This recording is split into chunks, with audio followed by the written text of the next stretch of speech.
Hey there, subscribe to my channel, and also press this bell icon so you never miss any new updates, cause whenever we upload new video you will get a notification on your phone. First, you have some time to look at questions 1 to 4.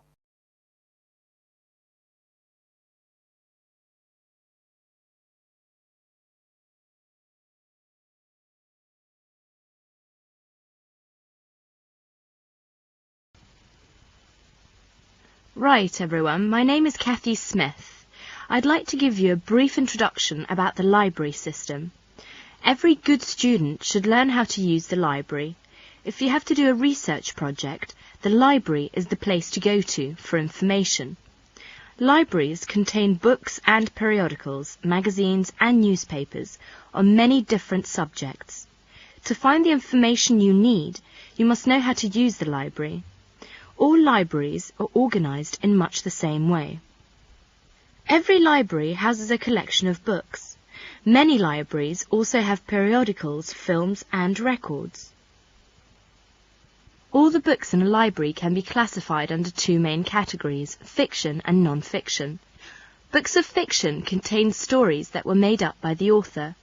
Books of non-fiction contain factual material. When doing research, you use non-fiction books because you are looking for factual information. All the fictional books in a library are grouped in one section. They are arranged alphabetically by the last name of the author. Many libraries also label the spines of all books of fiction with the letters FIC or F. All libraries have a system for organising and classifying non-fiction books. The most widely used system is the Dewey Decimal System. It was designed by an American librarian named Melvin Dewey. It is called a decimal system because it divides all non-fiction books into 10 major categories. These are further divided into subdivisions. Before you hear the rest of the conversation, you have some time to look at questions 5 to 10.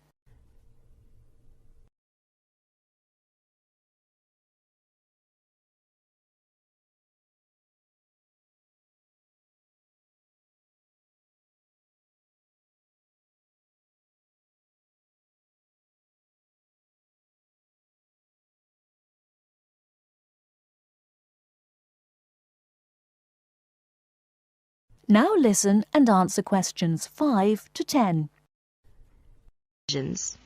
For example, all science books are numbered from 500 through 599. Each different field of science has a number within the 500 category. For example, astronomy is 520 and chemistry is 540. The Dewey Decimal System provides a category for every type of non-fiction book. The best way to locate a book in the library is to use the card catalogue. The card catalogue is an index of all the books in the library. Information about a book is listed on cards. All the cards are filed alphabetically and stored in drawers in large cabinets. The card catalogue can help you locate a particular book, a book on a certain subject, or a book by a particular author. In the card catalogue, each book has 3 cards, an author card, a title card and a subject card. The author card is alphabetized under the author's name. The title card is filed alphabetically according to the title of the book. The subject card is filed alphabetically under the name of the subject of the book. In many university libraries, they use their own Biblitus cataloguing system or the microfiche system. Both of them list publications under author and title, and both are very easy to use. Now let us see the reference books. We all know that reference books make up an important part of a library's non-fiction books collection. They contain facts and information about any subject you can think of. Reference books are not meant to be read from cover to cover. You should use them when you want important facts and information about a particular subject. Let's see some major types of reference books. First, dictionaries. Dictionaries are books that list and give the meanings of the words in a language. They also give the pronunciation of words in a dictionary which are listed alphabetically. Second is encyclopedias. Encyclopedias are reference books that provide factual information about people, events, places and subjects of lasting interest. Each article is written by a specialist on the topic being discussed. An encyclopedia usually consists of a number of books arranged in a set. The volumes are arranged in alphabetical order according to the topic of each article. Letters are stamped on the spine of each volume to indicate the alphabetical rang of the topics in each volume. For instance, if you wanted to find information about the moon, you would look in volume 8 of the encyclopedia pictured here. Next is atlases. An atlas is a book of maps. It may contain many different kinds of maps. The maps in an atlas are often arranged alphabetically by country or continent. Almanacs are also a type of reference books. An almanac is a book that contains recent statistics and summaries of information on a wide variety of topics. It is published annually. Information is listed alphabetically by subject. Indexes are alphabetical lists of names, titles and subjects that tell where information about each can be found in other publications. For example, the Reader's Guide to Periodical Literature can help you find magazine articles that have been published about a particular subject. It will give you the names of publications that have carried articles about the subject, the dates and volume numbers of the particular issue in which the articles appeared. You should be aware that reference books may not be taken out of the library under any circumstances. They are used only in the library. That is the end of part 1. You now have half a minute to check your answers.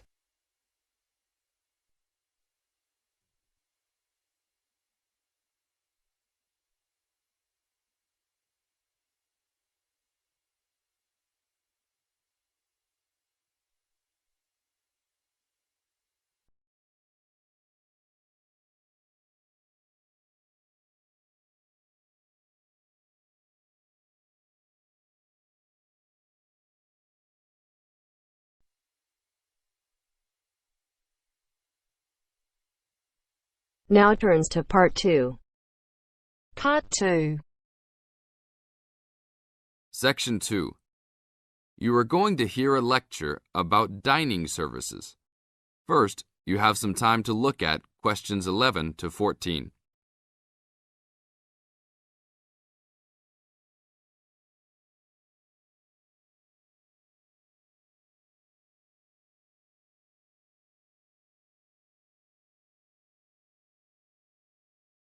Now listen to the tape and answer questions 11 to 14. Welcome to the Dining Commons.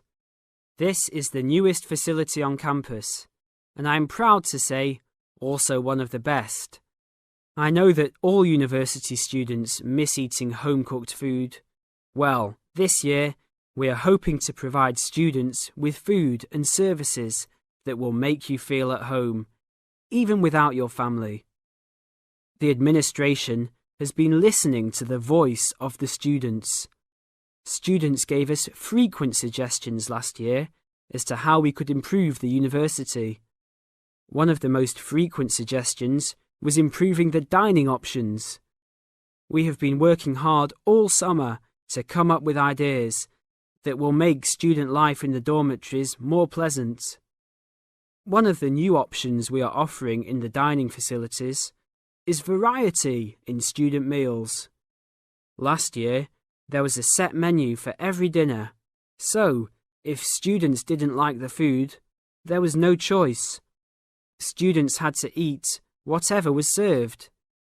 But this new dining facility has 3 completely unique areas, each with a different theme. At every meal, there will be 3 options for students to choose from. For example, there might be Italian food at station number 1, which might consist of pizza and pasta. At station number 2, there would be American food, consisting of hamburgers and hot dogs.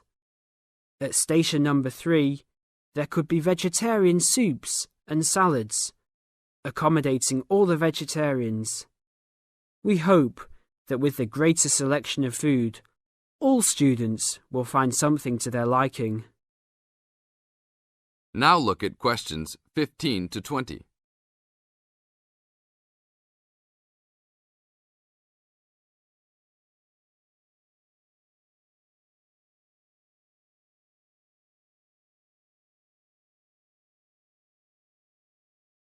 Now listen to the tape and answer questions 15 to 20.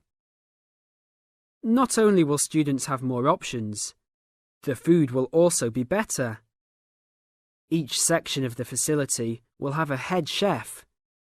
These are real chefs that have been trained in culinary school and have been hired specifically by the school to work in the dining facilities. All of the chefs have a speciality. The school is hoping that these chefs will prepare better tasting and more nutritious food. Every student will be able to make suggestions and also give their input as to which menus taste better. Last year, many students complained that the dining facilities didn't have very convenient hours. This year, we hope to change that. We will open for breakfast at 6 a.m. to accommodate all the early risers. In the evenings, we will open until midnight for all the students that like to go for a late-night snack. The afternoons will still remain closed, but we will have a student store open that will provide all students with drinks and fruit. The student store will be open every day from 2 p.m. to 5 p.m. Every student that has paid full tuition and dormitory fees has already paid for their dining facility fees. Students can eat at any time and in any amount for free. If you are a student that does not live in a dormitory, you can still purchase a dining facility card. This card will entitle you to the full services of the dining facility. This card is available only for students and is not open to the general public. If you are not a student and wish to dine here, you must purchase meals at the door. There are a few rules to follow. Even though we do not limit the amount of food that can be taken, we do not want students to waste food.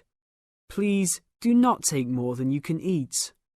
Also, every student must clean his or her own trays and plates. We will provide plates and trays for student use, but please do not abuse these items. Please do not leave your plates on the tables. Your parents are not here to clean up after you anymore, so I hope all students will be responsible. Thank you for your attention and enjoy the upcoming year. That is the end of part 2. You now have half a minute to check your answers.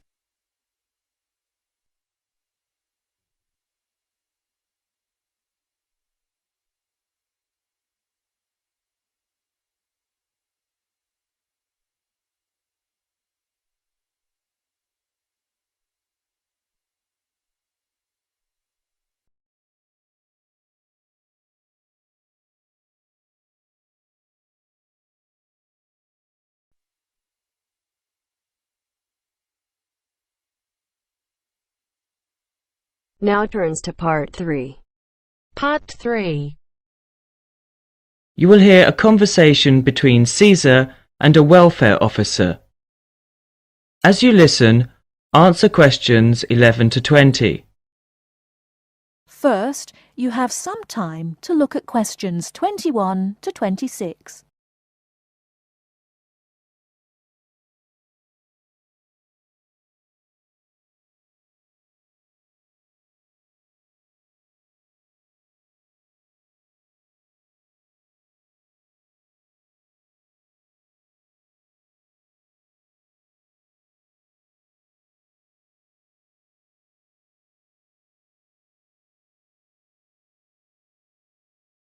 Now listen carefully and answer questions 21 to 26. Good afternoon. My name's Cesar Bautisto. Hello, I'm Wendy, one of the welfare officers. Can I help you? Yes, I have to move out of my accommodation in 2 weeks, and I can't find anywhere else to live. Okay, I'll need to know some details about your current situation. I'm an overseas student from the Philippines. The college gave me a temporary room for 1 month. I can't find anywhere else, and I have no money. Have you told the college about your position, or asked them to let you stay longer in your accommodation? No, not yet. I didn't think that would be possible. Well, we can contact the accommodation service on your behalf to see if they'll let you stay a little longer, until you can find an alternative. Thank you. But I'm not sure that I can find another place, as they all ask for money before moving in, and I don't have any. Yes, it is usual in this country for landlords to ask for up to a month's rent in advance. Don't you have any money at all? Hardly any. I'm waiting for my grant check to be sent from the Philippines at the moment. It should have been here for me to collect when I arrived in Britain, but it seems to have been lost. You can apply for emergency loan from the union if you want. The loan can be for up to £200, and we ask for a post-dated cheque for the same amount to be given to us, so that we can recover the money once you receive your grant cheque. That would be very good.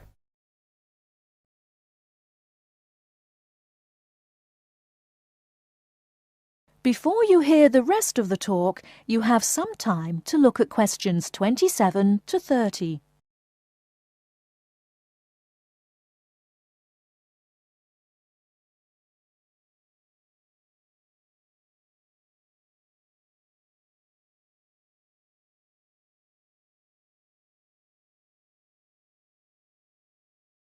Now listen and answer questions 27 to 30. I'll apply, but I'm still worried about how to find new accommodation. As I said earlier, we can ask the college to extend the time you're allowed to stay in your present accommodation. They may refuse, of course. Then what will happen? If the worst comes to the worst, the union may be able to provide some very short-term emergency accommodation. If you want me to, I'll contact 1 or 2 of the addresses on the notice board and arrange for you to visit them. But what if they ask me for the rent in advance? I only have £90 left, and I need that for food and books. It'll be all right. By the time they actually need the money, we'll have your emergency loan ready. Just fill in this application form and write me a cheque for £200, please, payable to the student union. Right, I'll do that. Thank you very much for your help. I'm feeling more optimistic now.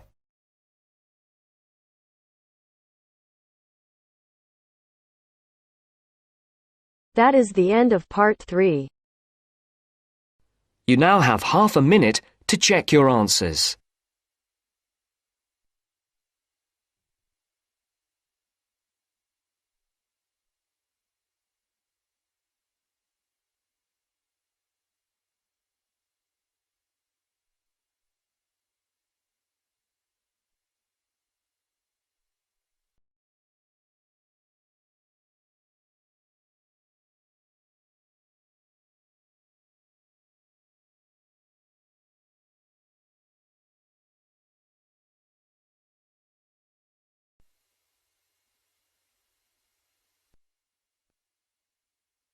Now turns to part 4. Part 4. You are going to hear a lecture on William Kidd. First, you have some time to look at questions 31 to 40.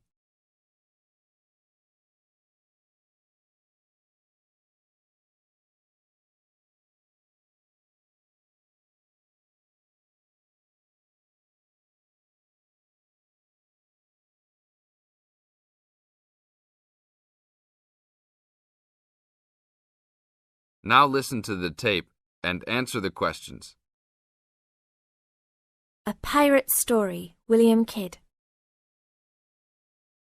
William Kidd, who was better known by the name Captain Kidd, was a 17th century British privateer and semi-legendary pirate who became celebrated in English literature as one of the most colourful outlaws of all time.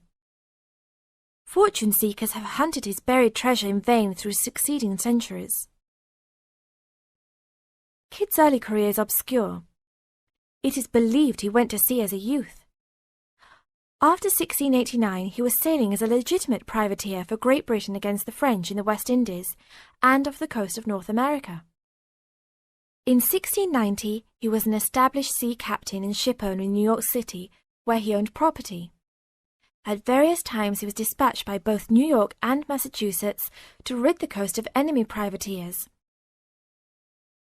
In London in 1695, he received a royal commission to apprehend pirates who molested the ships of the East India Company in the Red Sea and in the Indian Ocean.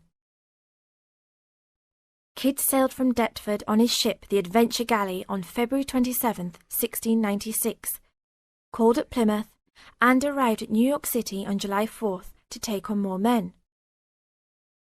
Avoiding the normal pirate haunts, he arrived by February 1697 at the Comoro Islands off East Africa. It was apparently some time after his arrival there that Kidd, still without having taken a prize ship, decided to turn to piracy. In August 1697, he made an unsuccessful attack on ships sailing with mocha coffee from Yemen, but later took several small ships. His refusal 2 months later to attack a Dutch ship nearly brought his crew to mutiny, and in an angry exchange, Kidd mortally wounded his gunner, William Moore.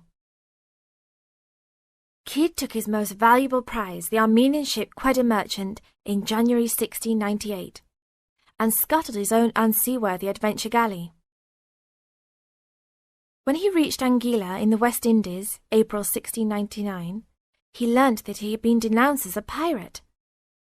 He left the Quetta Merchant at the island of Hispaniola, where the ship was possibly scuttled. In any case, it disappeared with its questionable booty, and sailed in a newly purchased ship, the Antonio, to New York City, where he tried to persuade the Earl of Bellamont, then colonial governor of New York, of his innocence.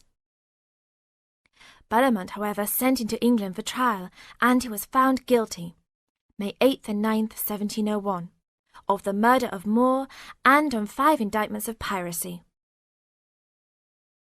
Important evidence concerning 2 of the piracy cases was suppressed at the trial, and some observers later questioned whether the evidence was sufficient for a guilty verdict. Kidd was hanged, and some of his treasure was recovered from Gardiner's Island off Long Island. Proceeds from his effects and goods taken from the Antonio were donated to charity. In years that followed, the name of Captain Kidd has become inseparable from the romanticized concept of the swashbuckling pirate of Western fiction. Among other stories concerning caches of treasure he supposedly buried is Edgar Allan Poe's The Gold Bug.